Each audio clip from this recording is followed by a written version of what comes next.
Mine eyes, with such an eager coveting, were bent to rid them of their 10 years' thirst. No other sense was waking, and e'en they were fenced on either side from heed of aught, so tangled in its customed toils that smile of saintly brightness drew me to itself.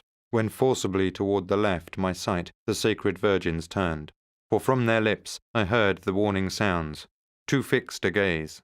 A while my vision laboured, as when late upon the err-strained eyes the sun hath smote, but soon to lesser object as the view was now recovered, lesser in respect to that excess of sensible, whence late I had perforce been sundered. On their right I marked that glorious army wheel and turn, against the sun and sevenfold lights, their front.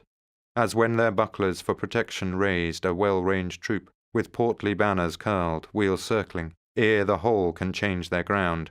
E'en thus the goodly regiment of heaven proceeding, all did pass us, ere the car had sloped his beam. Attendant at the wheels the damsels turned, and on the griffin moved the sacred burden, with a pace so smooth no feather on him trembled. The fair dame, who through the wave had drawn me, companied by Statius and myself, pursued the wheel, whose orbit, rolling, marked a lesser arch. Through the high wood, now void, the more her blame who by the serpent was beguiled, I passed, with step in cadence to the harmony angelic. Onward had we moved, as far perchance as arrow at 3 several flights full-winged had sped, when from her station down descended Beatrice. With one voice all murmured, Adam, circling next a plant despoiled of flowers and leaf on every bough. Its tresses, spreading more as more they rose, were such as midst their forest wilds for height the Indians might have gazed at. Blessed thou griffin, whose beak hath never plucked a tree pleasant to taste, for hence the appetite was warped to evil. Round the stately trunk thus shouted forth the rest, to whom returned the animal twice gendered. Yea, for so the generation of the just are saved. And turning to the chariot pole, to foot he drew it of the widowed branch, and bound there left unto the stock whereon it grew. As when large floods of radiance from above stream, with that radiance mingled, which ascends next after setting of the scaly sign, our plants then burgeon, and each wears anew his wonted colours, ere the sun have yoked beneath another star his flamy steeds. Thus, putting forth a hue more faint than rose, and deeper than the violet, was renewed the plant, erewhile in all its branches bare. Unearthly was the hymn which then arose. I understood it not, nor to the end endured the harmony. Had I the skill to pencil forth how closed the unpitying eyes slumbering, when Syrinx warbled, eyes that paid so dearly for their watching, then like painter, that with a model paints, I might design the manner of my falling into sleep. But fain who will the slumber cunningly, I pass it by to when I waked, and tell how suddenly a flash of splendour rent the curtain of my sleep, and one cries out, Arise, what dost thou?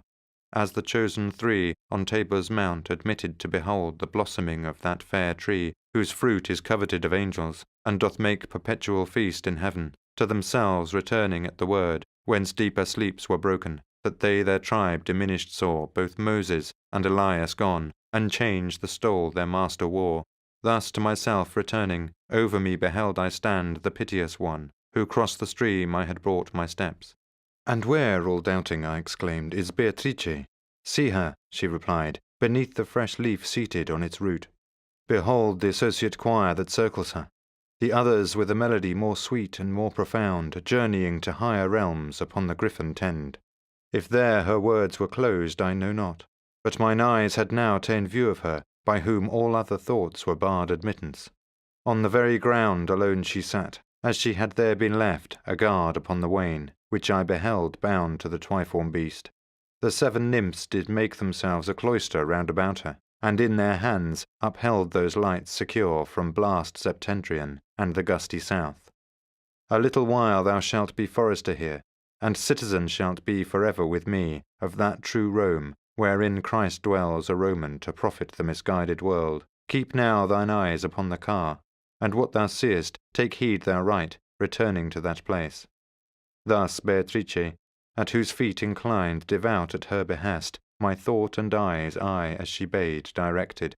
Never fire with so swift motion, forth a stormy cloud, leaped downward from the welkin's farthest bound, as I beheld the bird of Jove descending pounce on the tree, and, as he rushed, the rind disparting crush beneath him, buds much more and leaflets,